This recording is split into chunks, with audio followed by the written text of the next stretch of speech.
Uvaženi predsjedniče Biden, drage kolege, u ime Vlade Crne Gore zahvaljujem vam na pravovremenoj globalnoj inicijativi Sjedinjenih Američkih Država usmjerenoj na okončanje pandemije.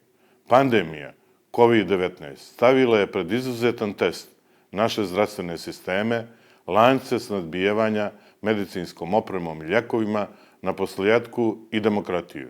Istovremeno, još jednom je potvrdila važnost međudržavne solidarnosti, regionalne saradnje i savezništva kojim pripadamo u suočavanju sa globalnim izazovima. U borbi protiv ekonomskih i zdravstvenih posljedica pandemije potrebne su nam dvosmjerne ulice. Crna Gora je na vrijeme razumjela zbog čega je ne samo primala, već i upućivala pomoć drugim državama.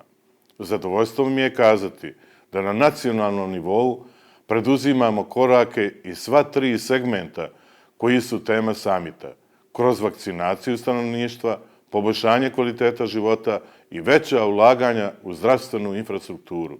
U ovom trenutku u Crnoj Gori je vakcinisano 41,7% punoljetnih građana. U tom smislu, zadovoljstvo mi je potvrditi da ćemo na nacionalnom nivou uspjeti da ispratimo ono što je globalni cilj ovoga samita. 70% vakcinisane svjetske populacije do septembra 2022. godine.